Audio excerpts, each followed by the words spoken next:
Good morning, Magic players. Welcome to the morning show where we discuss all things Magic. Get your questions fired up and let's have a great discussion this morning. Also, we do Decklist review. So if you've got the 75 you'd like some feedback on, you want to show off a spicy brew to the community, we take everything except limited decks and commander decks submitted to us, and both myself and the community would love to give you some feedback. So brew up your cups of coffee and let's brew up some Magic this morning. Welcome to Coffee and MTG for April 26th, 2021. I am your host, Nikachu, the Merfolk Master, and we are actually, just a heads up, we're getting close to a full year of Coffee and MTG. I think May 14th was the first Coffee and MTG, so make sure that we're all here for the 1-year anniversary of Coffee and MTG. So good morning to everybody. You got James, Samuel, MTG Ectoplasm, MTG Box, Massimo, Panfried, Fraser, James, Barbell Boa, Carlos, Andreas, Steven, Brian, Vasilevs, Eden, Tontoro, Donald, Yo Mama at the Playmatch Showdown, and Hoax. Good morning, everyone. It must be the afternoon for Hoax all the way down there in Sweden. So good morning, everybody. Let's start this day off a little bit of funny news. Not really news to everybody. I mean, this is sort of old news as of like Friday, but we got a little taste of this last Friday. Now we can see the full story. They are literally Wizards of the Coast. This is capitalism at its finest. I mean, they'll find a way to sell any damn thing. It's really like Secret Lair of the Troll, really. There's no art on the land. It's full text lands, full text basics, not any snow-covered lands, just the basic lands, island, plain, swamp, mountain, and forest. For $30, you know, if you're one of those people who love those Amonkhet masterpieces, you know, with a smaller picture, you know, let's increase the borders. How about we just increase all the text on these damn things? So let's take a look at least one of them. One full. Oh, I can't see it. Let's look at this. I want to see. Gotta zoom in, people. Let me try to read one of these for you.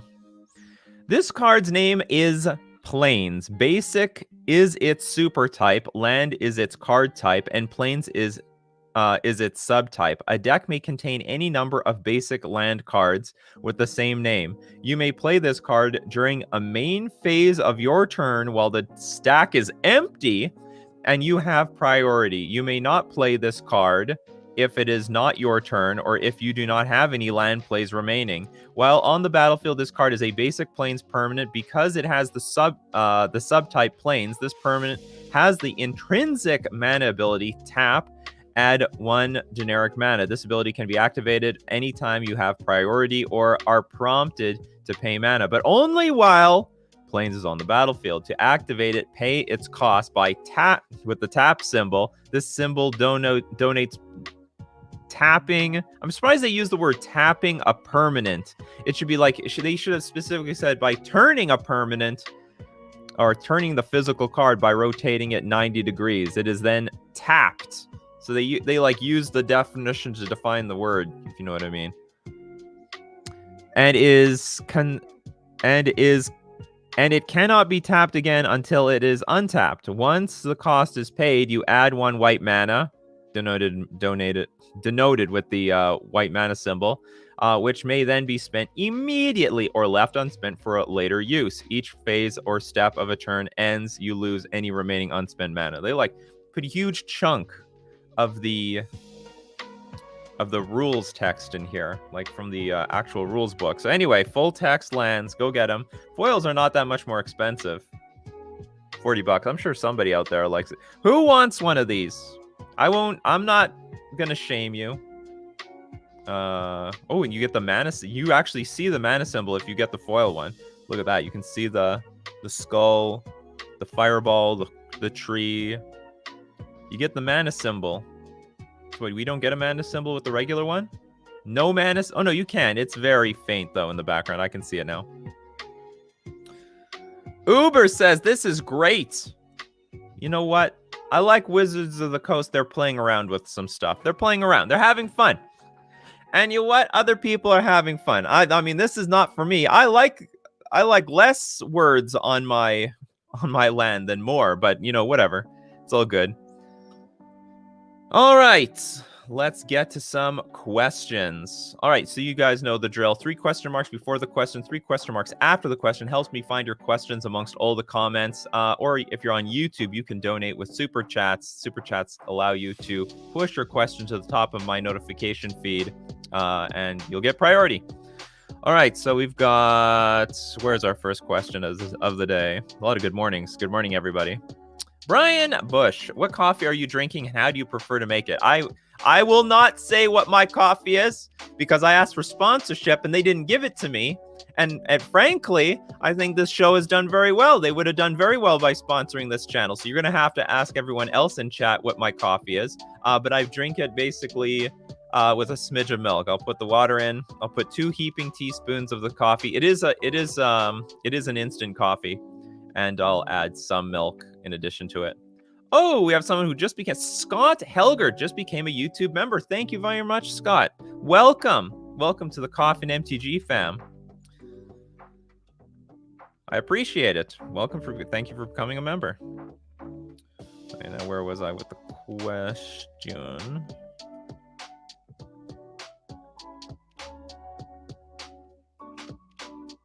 I gotta sift through all the good mornings. Where do you see Modern in 5 years? I see Modern still standing. I don't know what's still legal in 5 years because, like, what 5 years? They're making a Modern Horizons product like once every 2 years, right? So that means if they're making a Modern Horizons product like once every 2 years, oh man, that's some super big shakeups between now and then. And if this year is the Modern, that means there's 3 Modern Horizons products between now and 3 years because we're getting one this year. Then in the 3rd year there's another one, and then in the 5th year there's another one. Whew, that's a lot of Modern Horizons shaking up Modern. I still see it standing. I see Modern. Legacy was like hands down the most popular format, but because of the reserve list, you know, the prices of the cards just explode to a point where, I mean, the format on paper becomes unplayable. I see Modern taking over that role, except that the cards can be printed to indefinitely. So that's how it is. I think Modern will be around for a very long time. If you invest in this format, you're going to be playing this format for a long time. I can't say the deck that you invest in will always be around or be one of the top tier decks, but, you know, the cards are still good. Steve Manzo, is Glasspool going to be replaced with Caverns in the next fish build? It will not. Glasspool Mimic, I think, was very good in my Merfolk deck. Mind you, I was already playing 19 lands, and I played 3 more Glasspool Mimics. So this card, especially when you're playing with something like Skyclave Apparition, it's really important that you get to your 3rd land and you curve out. So I really like how Glasspool Mimic helps me curve out. But copying Lord's great, but copying Skyclave Apparition, a huge bomb. And then there was a game where I copied Auriok Champion a million times, and I had 6 Auriok Champions in play, and the Prowess deck couldn't even beat me. The Prowess deck couldn't beat me. My life total was at like 100. So anyway, Glasspool Mimic, I think, is gonna stick around. I also don't think there's enough control decks for me to switch to Cavern of Souls.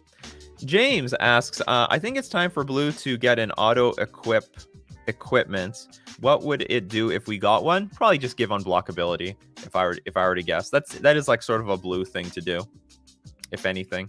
Or maybe, you know, it would be too bad if you deal damage to an opponent, you bounce something from them. That also feels like a Blue ability. Steven, Historic is greater than Pioneer. Modern is Sacred Cow now. I would say right now, Historic is more popular than Pioneer. And it still might be more popular in the long run. I don't know how the economy is going to... See, one thing about Historic that is not applicable to, say, Modern or Pioneer, when you buy into your deck, it's fixed. You cannot dissolve, you can't dust any of your cards. So if your deck gets a banning or... And remember, there's basically like 2 sets being released at any given time in Historic. There's a new set that comes out, but then there's like these historic sets, hence historic anthologies. So it gets shaken up 2 times the rate. And at least online with Pioneer and Modern, like, okay, a format gets shaken up. You can sell your cards, get some money back, buy other cards. You can use rental services. You can't do that in Historic. There could be a point where Historic wears down on the wallets of a lot of people. Maybe just the most competitive players, because if you want the best deck, I guess if you invest in all the staples for forever, you're not going to have a problem. But I imagine Historic will shake up a lot of archetypes on a very regular basis. It's going to be hard to stay top tier competitive unless you're dumping a lot of money into that format. Pan-Fried, do you think anything out of Death Shadow will get banned? I already own Rakdos Shadow, and I've been thinking of buying into Jund. I don't want to spend $30 on Boomer Tarmogoyfs. Tarmogoyf will never get banned, if that's what you're asking. There's some chance Shadow gets banned one day. Like, Shadow has definitely gotten completely out of line every so often, but I have to say the metagame does adjust. You give the metagame time. Usually the metagame will adjust to Shadow. As powerful as that deck is, sometimes it just completely takes over the metagame, but then the metagame adjusts. I don't see as much Shadow as I would expect. And right now, I think we're now in a period of adjustment. You know, Eldrazi Tron's going to have something to say about the current Shadow decks. If I were to guess, if anything would get banned from Shadow, it would be Shadow itself.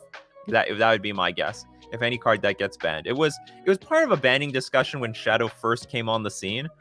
And it was it was so prevalent because it was so popular, not because it was doing so well. A lot of people were losing with Shadow because Grixis Shadow is very hard, very difficult to pilot.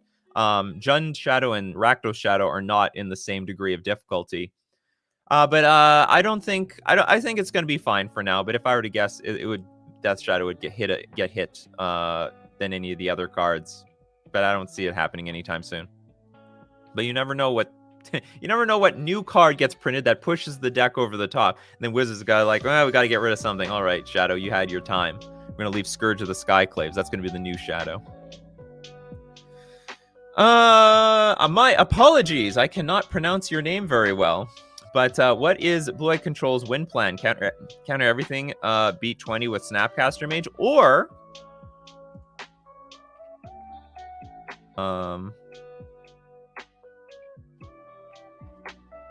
You actually try to win with the Planeswalkers. Generally, when you win with a control, you want to put your opponent in a situation where they realize, okay, I cannot win. So the idea is there's a few ways you could do that. When it's with Teferi, Hero of Dominaria, you ultimate it, which is not too hard for a control deck. It happens, like, when you have got control, you got control. So you ultimate it, and you get an emblem which says, whenever you draw a card, exile target permanent opponent controls. And then, a few opts later, maybe a Brainstorm from Jace, a few draw steps later, boom! Your opponent has nothing in play. So now your opponent realizes, okay, I can't win. It's impossible. And not only that, Teferi, Hero of Dominaria, you can tuck itself. You can go -3, put target non-land permanent into its owner's library for a third from the top. So there's a point where if you have no cards left in your deck, you can just loop the Teferi over and over again. Play Teferi, target itself, put it back in your library, and your opponent mills themselves to death because they have no permanents in play. So you could win that way just by proving your opponent can't win. And you could also use Jace, Mind Sculptor. Jace has the ultimate exile cards from target player's library. Then that player shuffles their hand into their library and they'll deck themselves. So, I mean, they can win with Snapcaster Mage, but generally speaking, I think Control just proves that you can't win and then they concede. Are Niv to Light decks a scam? Probably not. I think the thing with the Niv to the thing with the Niv to Light decks, take a look at some of these things. This is, I mean, I thought it was a pretty janky deck at first, but I think it's now not only stood the test of time, but it's evolving. People are trying new builds. So here we got this Wooburg nonsense. But it's, okay, so these I think are all Niv to Light decks. This one's playing Yorion. They play with Niv Mizzet Reborn, but I mean, they're all Bring to Light decks. They're all Bring to Light decks. I don't think it's a scam. I mean, I think for 5 mana, you draw like a billion cards and you have a 6/6 creature that cannot get Fatal Push, cannot get hit by Dismember, amongst a lot of other removal. It's like a solid win condition. It's like, it's Jund. It's like somewhere between Jund and, I don't know, the former Uro deck, because you get Omnath in here. Now this version is playing Stoneforge Mystic, but here's the deal. Like, people are evolving the deck. Whoops. Should go back. People are trying tons of stuff with this deck. Like it's a new, like let's look at Wombo Combo. So this one has no Stoneforge Mystic, which I think is the default, and it has Nahiri the Harbinger. Some people are playing with Nahiri, some people are not.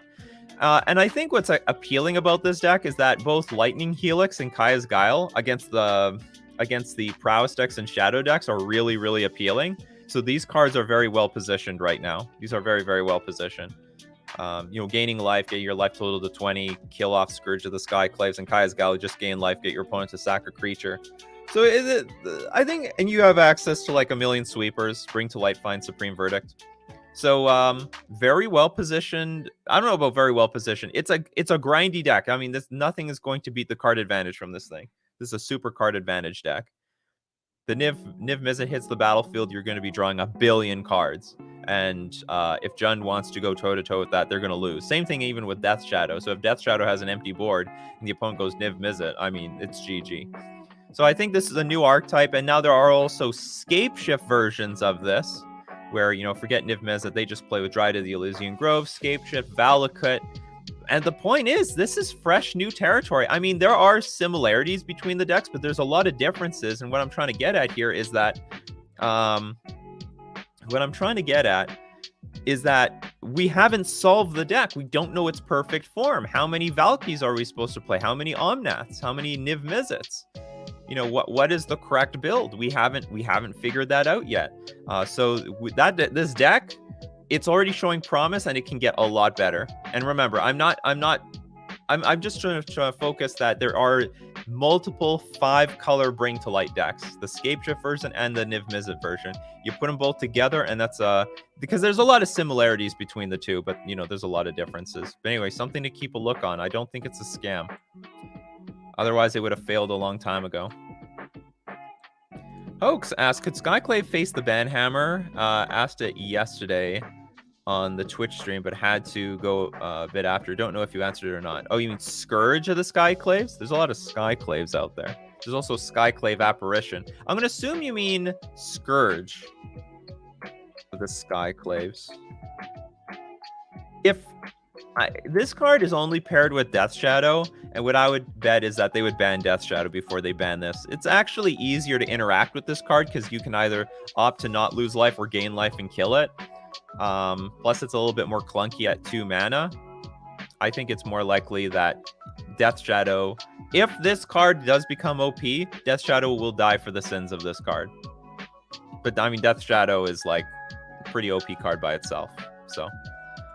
Assuming that was the Skyclave you were talking about. Oh, you mean the one Skyclave Apparition. I really doubt this card will get banned. Only because it's an answer. It's not like a win condition in itself. It's just an answer to a bunch of stuff. Just an overall universal answer. It's like, I mean, if it gets overplayed, maybe it's going to be a problem. But so far, I think it's being used in a very fair way by most decks. Except for maybe Heliod Company, because it can answer all your answers that you put on the battlefield. So it sucks in that regard. So, but I don't think this is going anywhere anytime soon. I mean, I mean, the clock is crap. And it's vulnerable. It's just like an answer to your particular permanence. So I think it's a safe card. Really safe. Apparition is one of the best creature cards in the game, but for the power level of Modern, it's perfectly fine. Where's the questions again? What webcam and mic are you using? I'm looking to improve my online paper play experience. So I'm playing... Okay, so I'm using... Let's go to Amazon.com.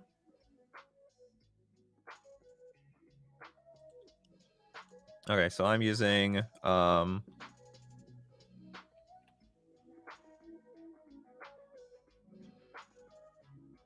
so this is the webcam I'm using. It's called the Logitech Brio 4K webcam. There are 2 prices to this. Just get whatever's cheaper. Being a little paranoid and making sure there's no like information about my own whereabouts here. So I use this webcam right now. I prior used the Logitech C920, but this is like way better. So this is like, I think it's showing it in Canadian dollars, not American. But let's go to Logitech C920. $89. Honestly, this is, well, okay, for maybe playing, maybe it doesn't change much, but for like content creation, I think the Logitech Brio is infinitely better. Like, it's so much better. Screw DSLR cameras. I don't think I got that right. Anyway, I think this one's good. Now for my microphone, I'm using a Shure SM7B. This is very expensive though. This is like pretty overkill. And by the way, okay, so it's like 400. Yeah, this is in US dollars. Or is it in US dollars? I think it's US dollars. It's 400 US dollars, but that's not all. You need like a cloud booster. Oh, sorry, cloud lifter. I have one of these, which is like an additional 149 US dollars. And then lastly, oops, I spelled that wrong. And then lastly, you need an interface to add to it. And so this is, I don't have this one. You can get like a mono one. But when it's all said and done, it's going to be like $700 for your microphone. But it sounds great, doesn't it? It sounds great. It's amazing. Just absolutely amazing. I would suggest, I mean, I don't know what your budget is. It all depends on your budget. I mean, you can get a decent like microphone for like, you know, $100-ish, for example. But anyway, that's the stuff that I use. It's super pro stuff though. Walter Vinci, do you think Ether Vial is necessary for a splash white tribal vampire build? Yes, absolutely. I think Ether Vial is just necessary for like most tribal decks. It's a way of getting around counterspells, playing your creatures at instant speed. Tontoro, how good Last One Standing would be as a reprint for Modern Horizons? Let's see, Last One Standing. Sounds like a janky commander card. Like if you have only one creature left, you win. Last One Standing, destroy a creature at random, then destroy the rest.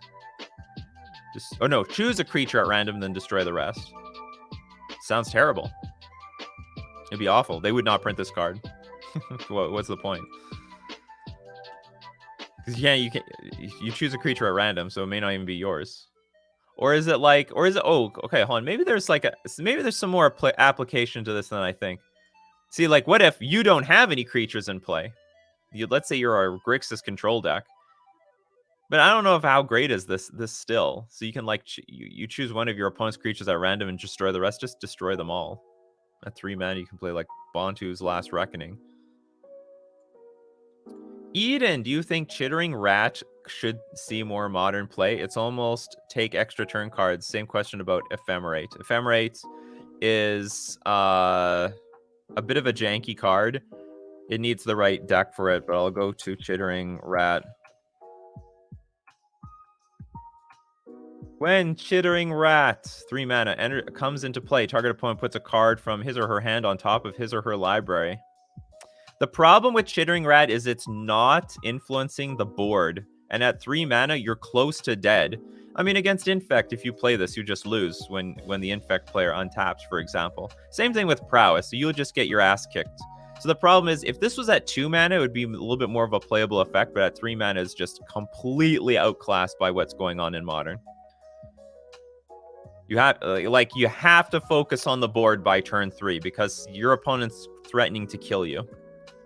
David, after the power down with Kaldheim and Strixhaven, my trust in Modern Horizons 2 being not busted has grown. Has yours? Well, I'm telling you, Sam Black and Brian Bronduin worked on the set, and Sam Black said that the job that I mean, the only thing he was doing was like play testing all the cards and proving that they were busted.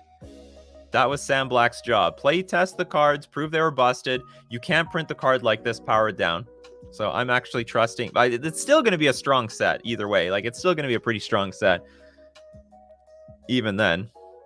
but I'm trusting that it's going to be as strong as it was in Modern Horizons 1.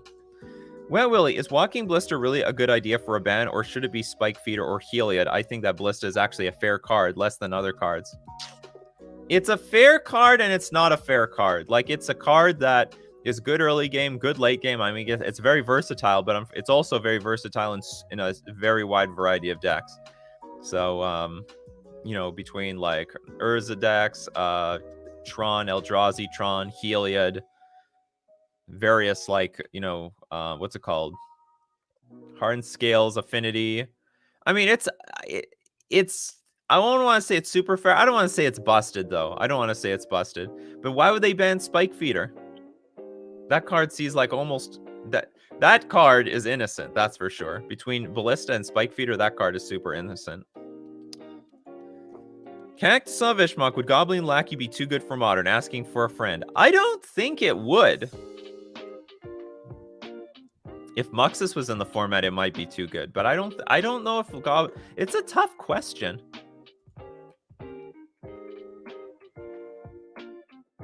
Because the 2-mana one doesn't even see play. Because we have a 2-mana one. Like, was it Instigator? Oh, I don't remember the 2-mana one, but like, whenever Goblin Lackey deals damage to a player, you may put a Goblin permanent card from your hand onto the battlefield. I think this card is very strong. I think it's strong. I don't know if it's too powerful for Modern. You would definitely give at least Goblins the ability to, you know, get ahead of getting tempoed out. Anyway, I think it's okay. I don't want to say it's okay, but I think Modern could suck it up. I don't know if Modern would be happy with Goblin Lackey in the format, but I think it could suck it up. And Russo, does Rakdos Prowess still work good and still relevant? Worst and best matchup. So it's perfectly fine. The downside is you're screwed to Auriok Champion. That's the problem. And Auriok Champion sees play in a lot of decks, including the best deck like Heliod.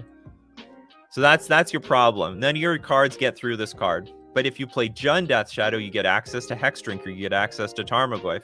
You don't care about Auriok Champion as much. So that's the downside, but it's still a good deck. You're just worse off to Auriok Champion, Burnt-in Forge Tender, those sort of cards. Niels Nielsen, who, by the way, is one of the OG people from Coffee and MTG. You've been here for forever. What Modern deck do you think should beat into the top 10, but not many people are playing? See, if you want to talk about like underrated decks, I think underrated decks are like Hardened Scales Affinity. I also think underrated deck, the Yawgmoth deck, the Golgari Yawgmoth deck, which, by the way, we've got scheduled for this Friday. Tom Ross. We got Tom Ross coming onto the scene here. He's going to tell us all about Yawgmoth. He's decided. This is the master of Infect, who's decided to master the Yawgmoth deck. We've got an interview scheduled with him this Friday. He'll tell us all about why you should be playing Yawgmoth in today's metagame. Now, I'm seeing it a little bit, but not a lot. Like, we played against this even in my last league. But that's a deck. So Yawgmoth, Hardened Scales Affinity. I thought Eldrazi Tron for a long time, but now it's actually broken through. And now it's one of the better decks. Anyway, that's what I'm thinking. Matt Mamross, will we see the legend True Name Nemesis often shortened to TNN in Modern Horizons 2? I hope so. I would love to see True Name Nemesis. I doubt it.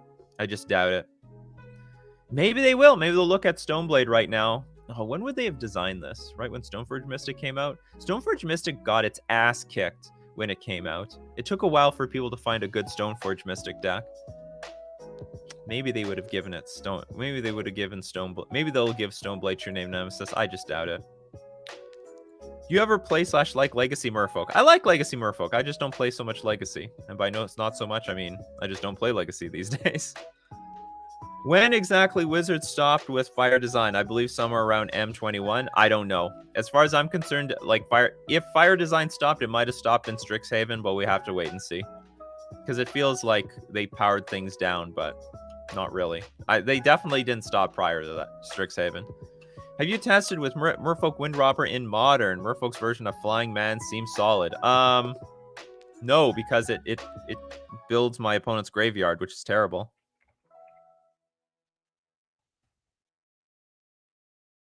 Like, flying is not that important. We have unblockable creatures already, and there is literally a 1-mana, what's it called?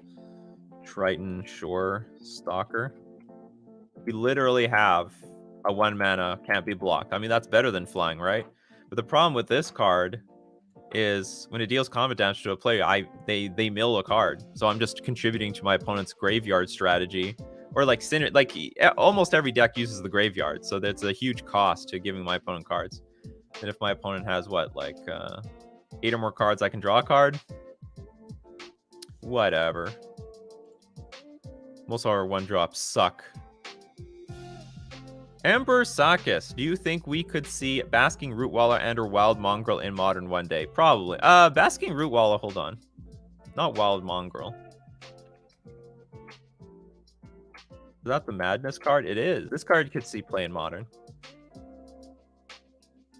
It's not a Modern legal card, but definitely could see play in Modern. I could definitely see this card. Free is a good price.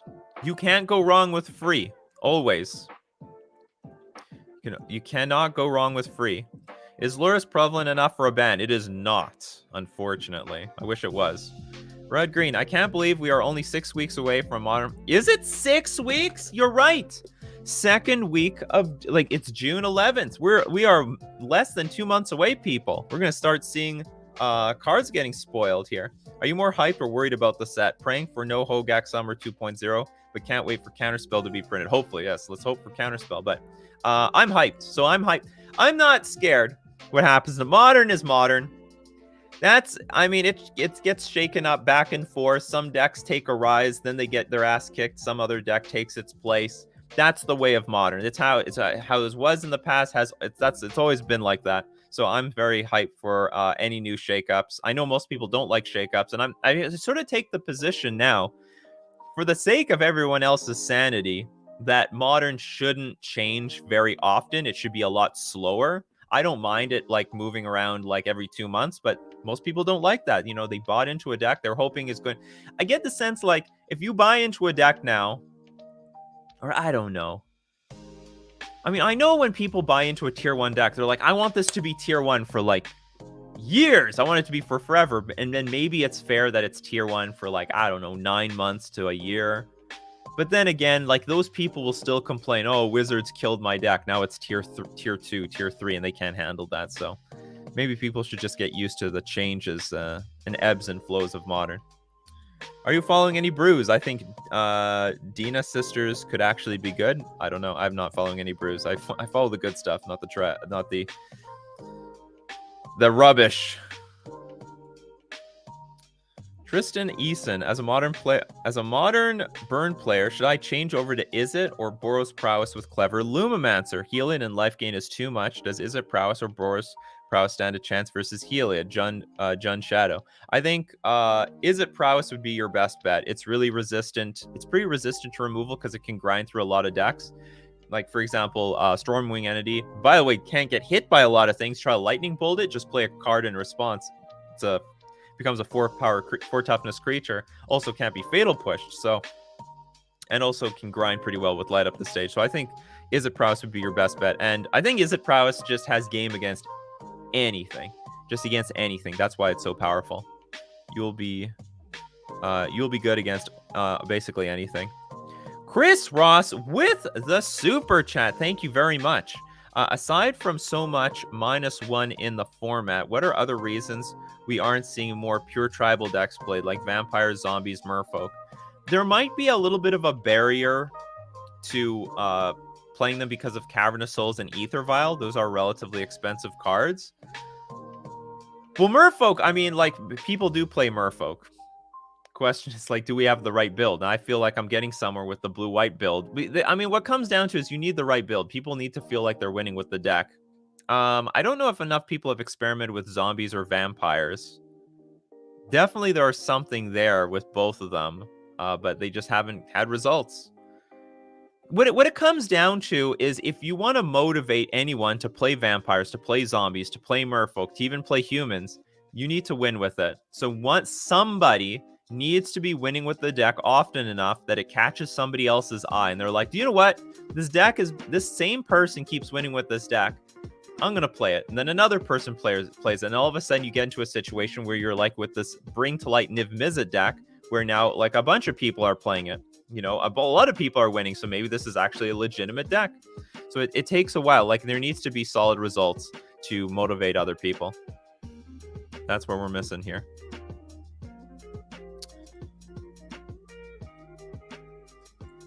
Evan Beezer asks, with the abundance of aggro decks and Helia, do you think black-white mid-range decks outside of Niv Mizzet can compete with the other top-tier decks? Yes, I think so. Black-white?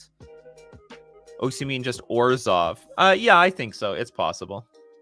I think mid-range is always like a possible thing, but you have to build it the right way. But it's hard to build. It's hard because you're like somewhat of a reactive deck. It's just very difficult. What are the right cards at the right moments? What's the general consensus on... Oh, I just basically answered that question. Thoughts on 5-color Merfolk? Niv Mizzet? Not very good. Tried 5-color Merfolk before.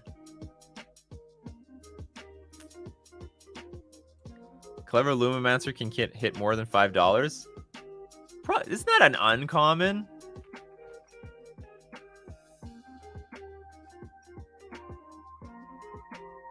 No, I don't think it can hit more than $5 unless we're talking about the long run. I don't know, 5 years from now, if this card really pops off. Not anytime soon. Toodles, love your show. Hopefully soon to be budget modern player here and looking for a deck. Which of these has the least uninteractive matchups in your opinion? You mean the least uninteractive matchups? Etron, Urzatron, Amulet Titan. I think Etron is very... You're wording this very weird. You mean which is the most interactive? The least? Which of these has the least uninteractive matchups? Okay, so I think it's Eldrazi-tron, because you have to win through your creature combat. You use spot removal. You'll use your Karn the Great Creator often to get tools to deal with your opponent's stuff. So I think there are less free wins with Eldrazi-tron compared to all the other ones.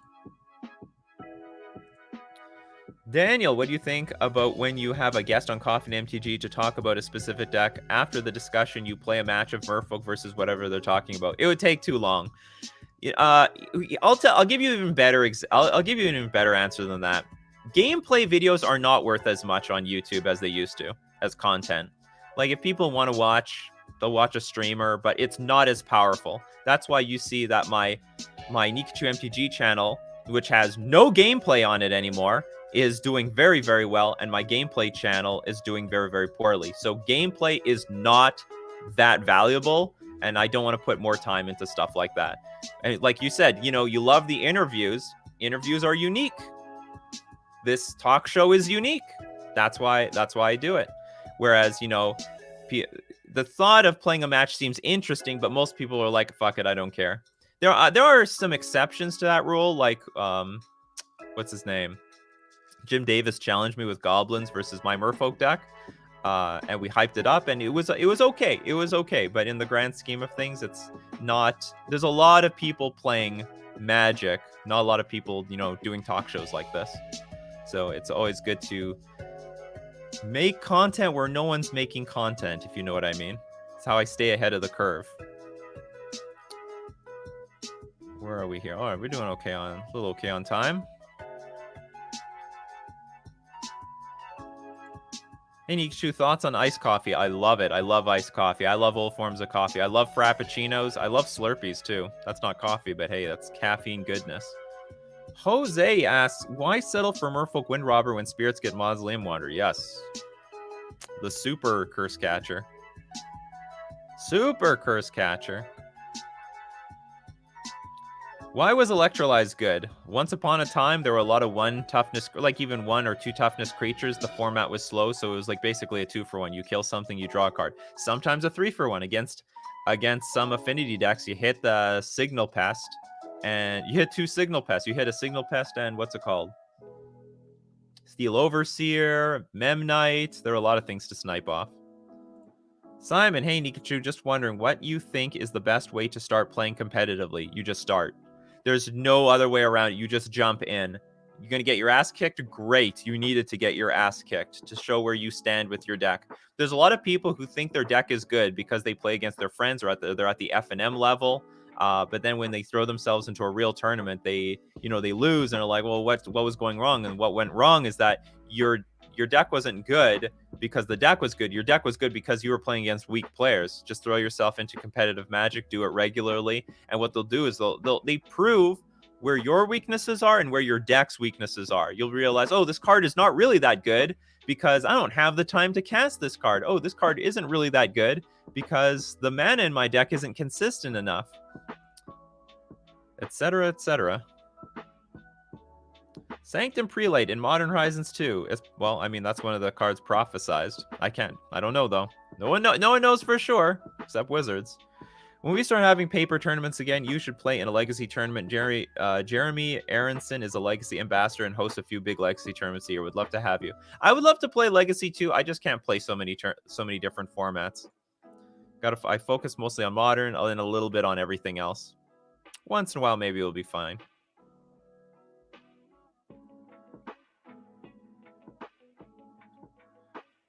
What do we got here?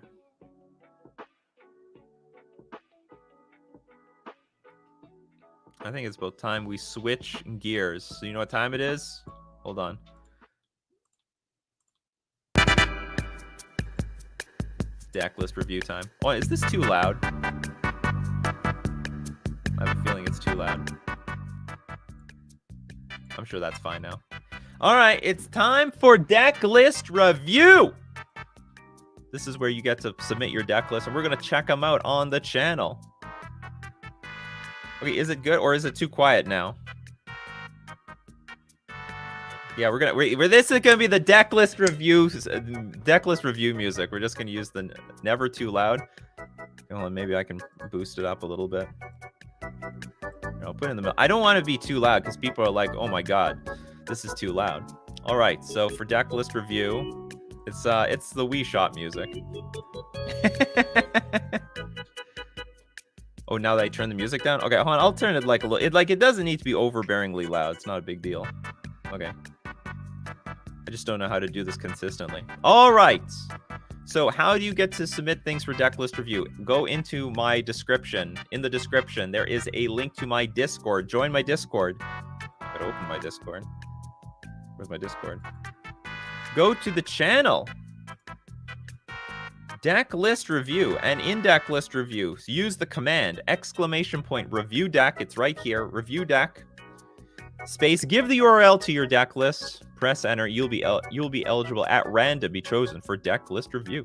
As we wait for people to submit their deck list for deck list review, we're going to thank our sponsors, FusionGamingOnline.com. They're still selling these accessories. They're giving you one more chance. They're probably like only one more day to go. Deal of the week, 20% off old gaming accessories, deck box, sleeves, binders, and more. Get your KMC Hyper Mats, or sorry, no, KMC Perfect Sizes. I use KMC Perfect Sizes myself. I find that's the superior inner sleeve personally.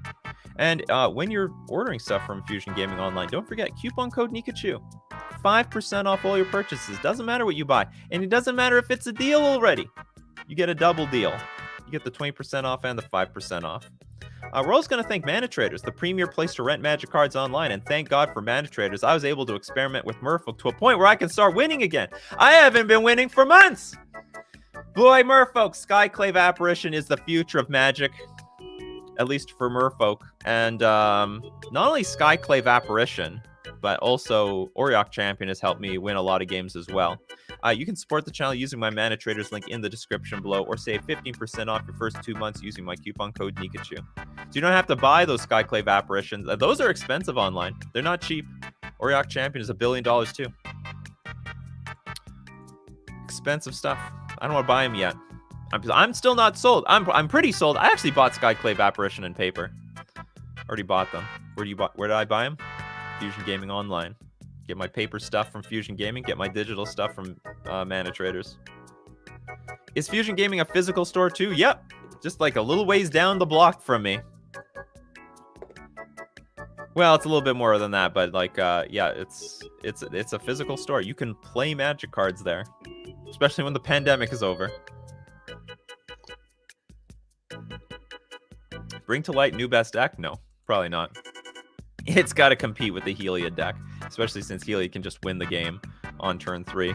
Turn 2, Heliod. Turn 3, Death. Skyclave is the way. I'm like just borrowing all of Spirit's cards, really. I'm borrowing like Unsettled Mariner and a Skyclave Apparition. When did Merfolk start getting good? When it started playing non-Merfolk. That's right. Hey, we've allied with Spirits in the past. We've allied with Kira Great Glass Spinner.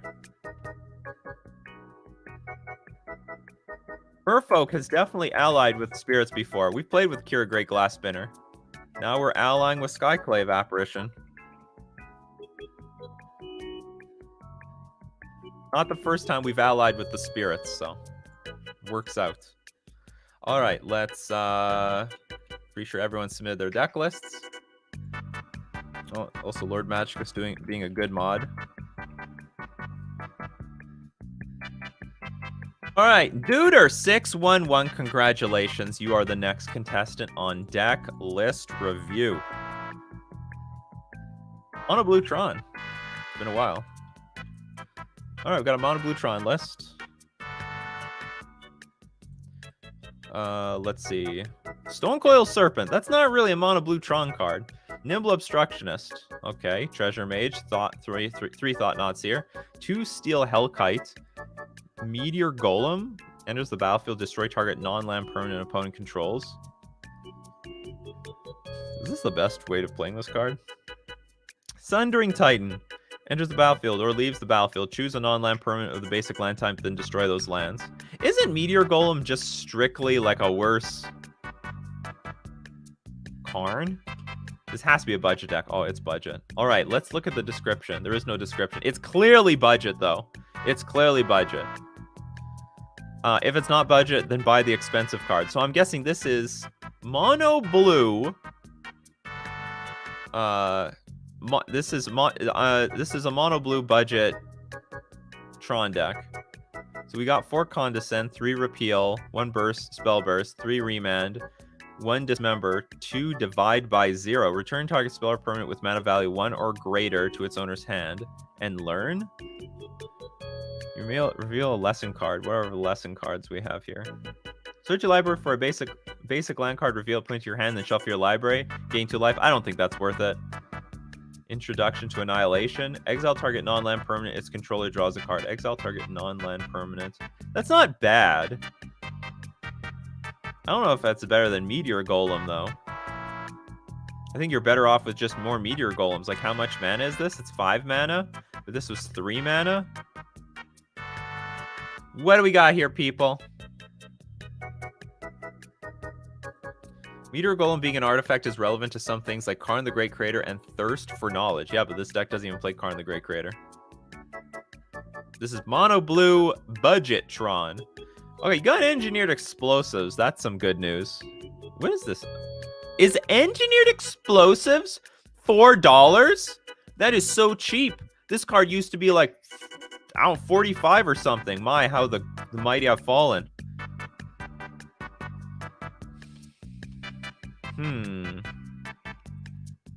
Okay, so here's first thing off my mind. It's got a lot of 1-ofs, and for almost no reason. Like, if there's some tutor in this deck, I can understand your 1-ofs, but you don't have me. Look at Treasure Mage. Maybe you should have more Treasure Mages, like 4 of them, so that you can find your artifact cards that are 6 or more, like your Meteor Golems, your Sundering Titans, You can't even find this. I think you should base the deck. If you need a payoff for your Tron, I think it's reasonable to play Treasure Mage into like other stuff. So you should probably get 4 Treasure Mages and more things to pay off with this Treasure Mage. Now let's look at, you have 4 Expedition Map. That's not bad. Talisman of Curiosity. I don't know. I don't know if I'm in love with this one. It's ramp and it's blue. but I think you're better off. What are the other talismans that they use? Yeah, exactly. $90 for engineered explosives like 2 years ago. It's just crashed. Treasure Mage is OP. Epiphany at the Drown Yard.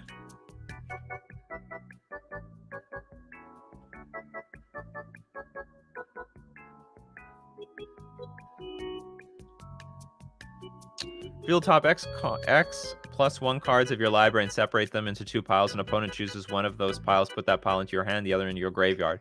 That's not bad. That's an interesting card, but only but it's only good when you have Tron out, and when you have Tron out, you need to start playing like Haymakers. The blue-red talisman to rep Moon sometimes. What is the other talisman? Other than that, I'd play Mind Stone or something.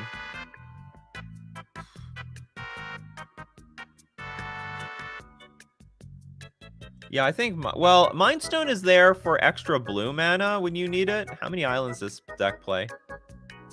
We have 1 Oblivion Stone. Blast Stone I like. Field of Ruin is fine. 8. I don't like Teleria West in this deck, to be honest. I don't know if you have enough islands for it. Because you need, like, double blue. What are the odds of you getting double blue in this deck? 8 islands is very hard to get double blue. So you might be better off without the Teleria West. I know you want to find your engineered explosives, but still. Yes. Oh, Trinket Mage can find X cost creatures? Mana cost 6 or greater. Why can it find this? That doesn't make any sense to me. This is a 0 mana creature as far as I'm concerned. Search your library for an artifact card with converted mana cost 6 or greater, not or less. Is this true? Can find the X cost creature? That is not intuitive. Yeah, Dismember sees play.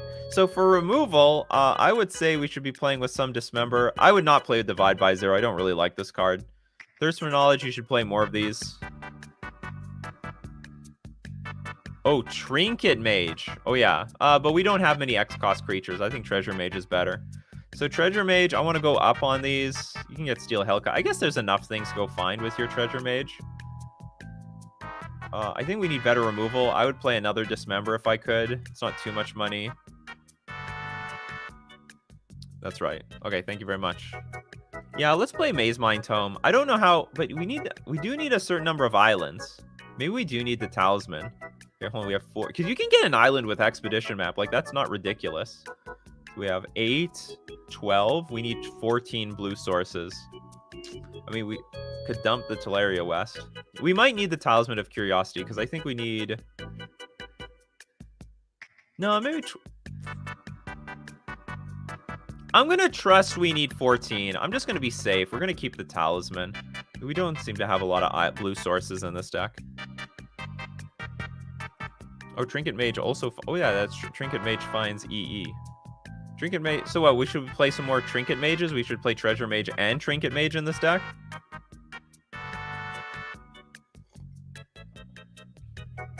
I actually think Spatial Contortion is great. We could play Spatial Contortion in here as well. I think we could just go... We can get away with just Condescend, Repeal, maybe not play Spellburst. Or maybe it's okay as a one-of with buyback. Mm-hmm. Right.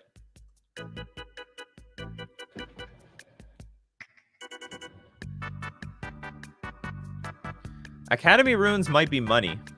That's the only problem.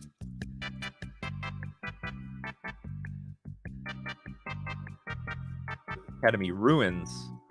Yeah, it's a bit of money. $7 for 1 land. But you only need 1.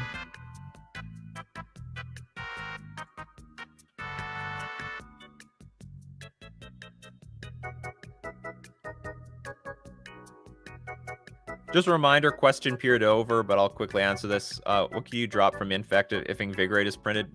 Drop some Pump Spell. Trinket finds... Well, I don't know what else to say about this. I don't mind... We just need better payoffs. I don't think Stonecoiled Serpent is one. I would really like Walking Ballista in this deck, I think. How expensive are you? Oh, fuck, you're expensive. Damn it. This is too much money. One Ballista would be good. I mean, I guess that'd be a funny deck to play with all these expensive 1-ofs, but then we play with like Trinket Mage. But I don't know what to remove. I just think we should have like a more solid way of winning. Like, here's a few problems with this deck. It has no payoff. So if you like, that's why I want to max out on Treasure Mage so that you have access to as many of these cards as possible to win with them as possible, because you don't really have any way of winning the game. You don't have any bombs like Ugin or anything like that. You know what I mean? So if you're going to be playing with Tron, if you're going to be playing mono blue Tron, you need some really good mono blue win conditions in this deck, or colorless win conditions. You just don't got it here. That's why I want to max out on Treasure Mage. Maybe we go like 4 Treasure Mage, a few of the Trinket Mages, remove things like Divide by Zero, maybe remove some Thirst for Knowledge, because you don't have like raw strong cards. You depend on digging for those cards first and then playing them. Oh, maybe Mere Battlesphere is okay. Mindslaver is not great because we don't have Academy Ruins in this deck.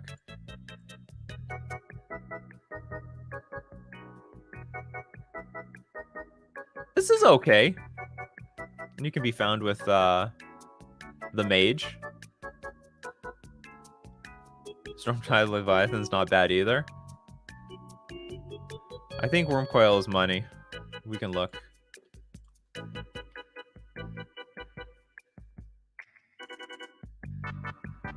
Yeah, it's like 22 bucks. That'll be like a fifth of the deck. As someone said in my comment section, Tron is a really cheap deck. It's just the win conditions that are expensive. Okay, so I'm gonna say everything about the mana base is great except the Teleria West. I don't know if you're gonna have blue mana often enough, or double blue, or even have the time to go look for something with double blue with Teleria West. Hold on, does a regular Tron deck play with Teleria West? I want to tell you to take it out if it's actually stock, but it looks really clunky to me, like just beyond clunky. Where am I? I'm in Ponyland. Okay, I gotta get out of Ponyland.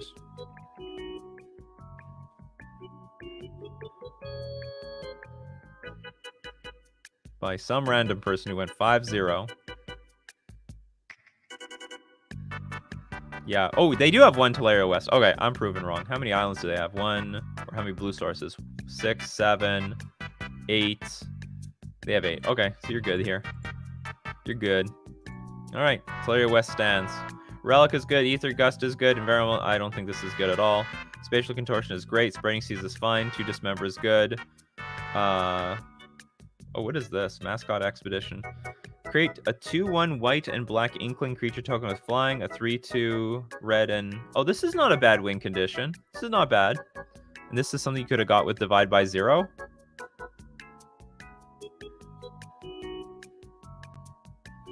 Okay, you sold me a little bit by the Divide by Zero, getting this Mascot Expedition, because that's a pretty wide varied of win conditions here. I mean, your opponent can't just, like, grind you out.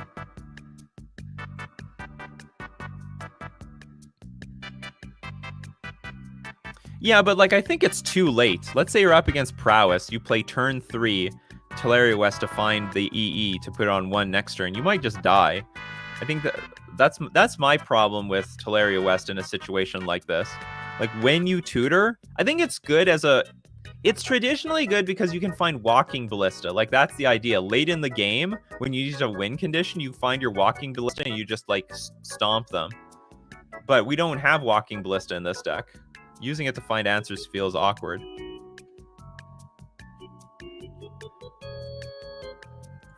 Fractal Lesson?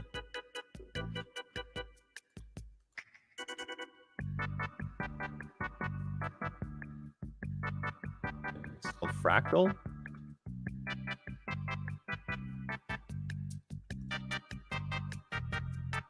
Oh, this is not too bad. Create a 0/0 green and blue fractal creature token, put X +1/+1 counters on it. That's gonna be okay. So maybe we have more lesson cards. So before I was gonna be like, hey, we should dump this stupid thing, and now I'm like, maybe we should put more in here. Commit to memory. Oh no, this is the wrong list. So maybe we put more Divide by Zero in this as a bounce spell, but also as a return target spell or permanent with mana value 1 or greater to its owner's hand. It's actually not too bad. Return target spell or permanent with convert mana cost with mana value 1 or greater to its owner's hand. Is this just a card I've completely missed?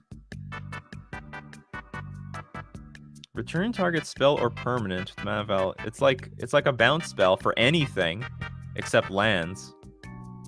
And it can like basically pseudo counter a Supreme Verdict. But anyway, maybe we have more divide by zeros and you can put that fractal summoning thing. Because you need a win condition. There's no win condition in this deck. Anyway, that was a little bit all over the place, but that's the advice we got. Hope that was some useful feedback. Moving on. We got Ivan Bignati. Congratulations, you're the next contestant on Decklist Review.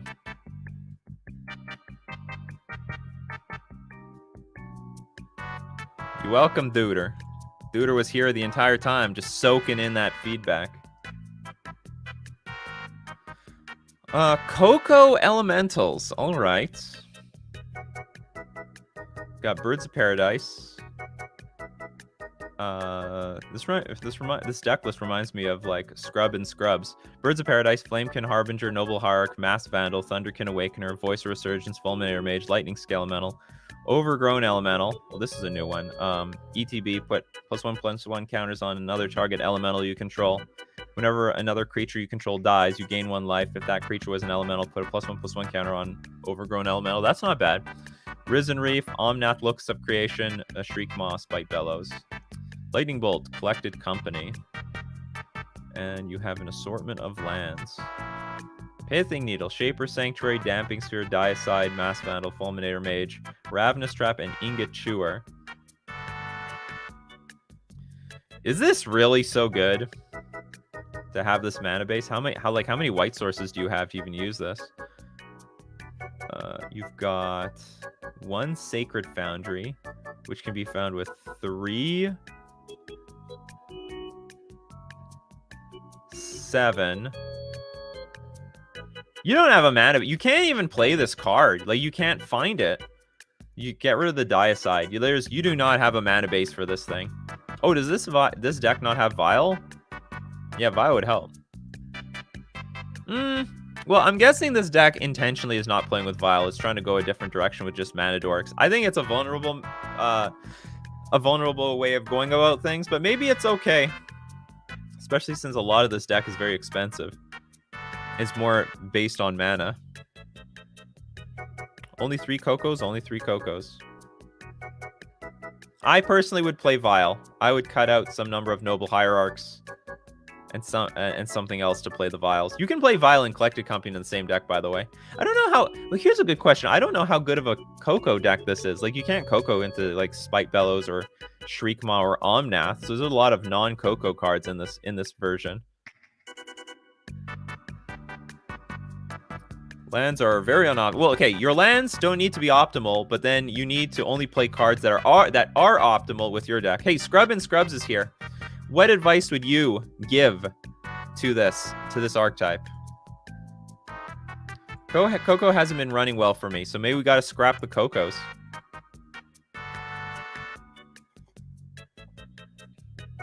We got somebody in the trenches with elementals right now, right here. So I would say you got to cut Diacide because you just don't have the mana base for it. It's as simple as that. You don't have the mana base, you don't have the mana base. You got to cut Diacide. You do have the mana base for this. Ravenous Trap is free. You have mana base for this. Stamping Sphere, of course. You have mana base. Shaper Sanctuary. You have a Stomping Ground, which can be found 4, 5, 6, 7, 8, 9, 12. It's close. You barely have the mana base for this. Oh, no. Yeah, maybe you do with Birds of Paradise. You know, I might be wrong. Between Birds of Paradise and Noble Hierarch, you have more white sources than I think. But I still think it's vulnerable. This doesn't seem necessary. I think you do have this mana base for Shaper Sanctuary, so long as you play like Cavernous Souls, occasionally on Bird, I guess.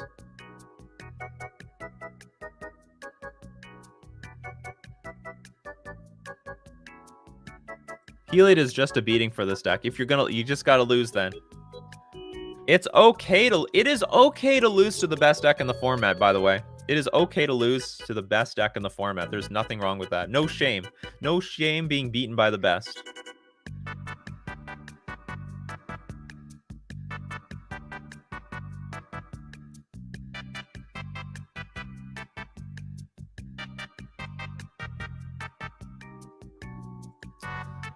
Incandescent Soulstoke and Generator Servant.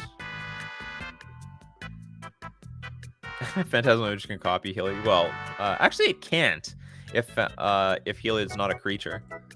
Here, let's look at this Incandescent Soulstoke.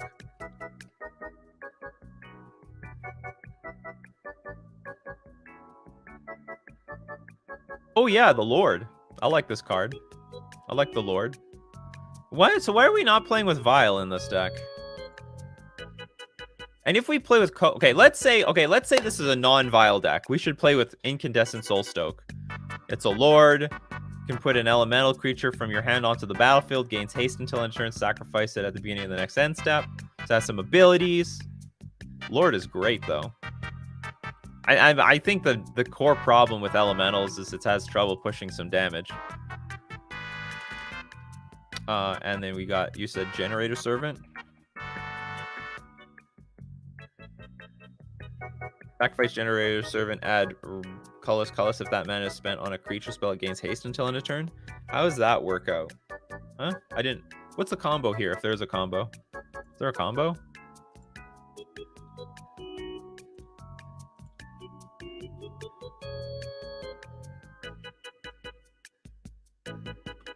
Don't we all want 2-mana lords? Come to Merfolk, all the 2-mana lords, and then no interaction.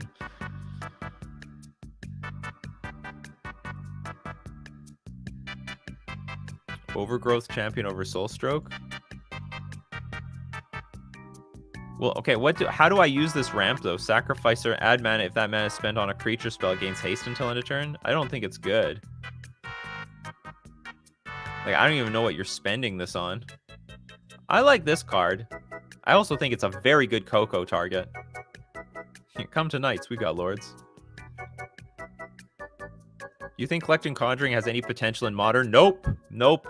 It depends on a bunch of... It depends on your deck having 30 some sorcery speed cards. It's impossible. And it's got to be crappy sorcery speed cards too, because it's got to be 3 mana or less. You just have the slowest deck in Modern. Sorry if you had any hope with collected Conjuring. It's not. Unless it is some sort of combo, like a spell-based combo running together. Okay, hold on. So what was the other suggested card here? Overgrowth Champion.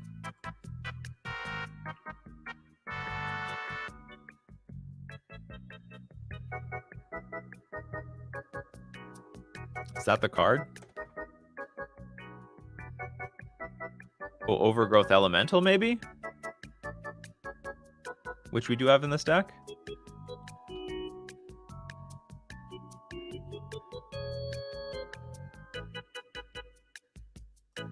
I see what he means. If you use it to turn 3, you can use the ability of the Soulstoke.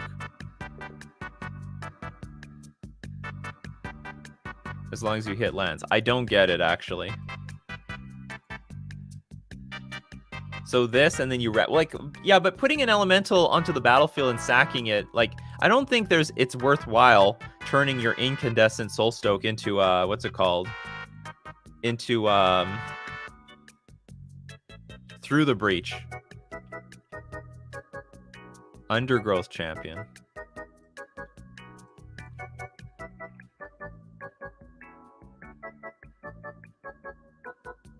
If damage would be dealt to Undergrowth Champion while it has a +1/+1 counter on it, prevent that damage and remove a +1/+1 counter from Undergrowth Champion.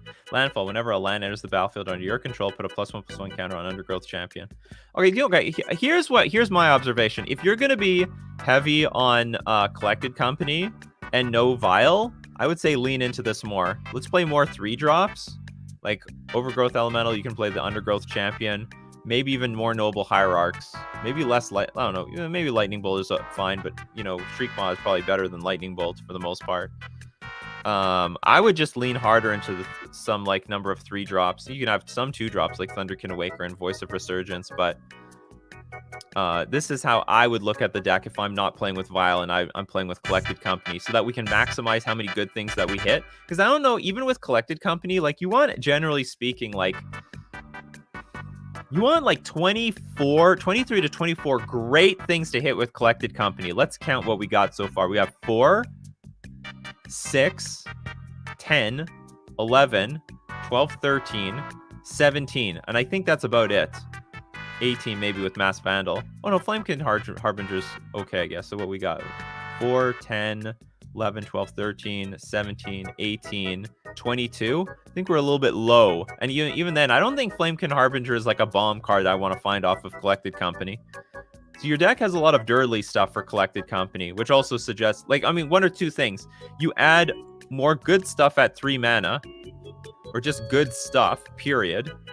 Or you gotta remove Collected Company for Vile or something. I have no problem with this being a Collected Company deck, but probably Scrub and Scrubs had problems with Collected Company because, like most of your Coco targets, you don't have that. You don't have enough good Coco targets.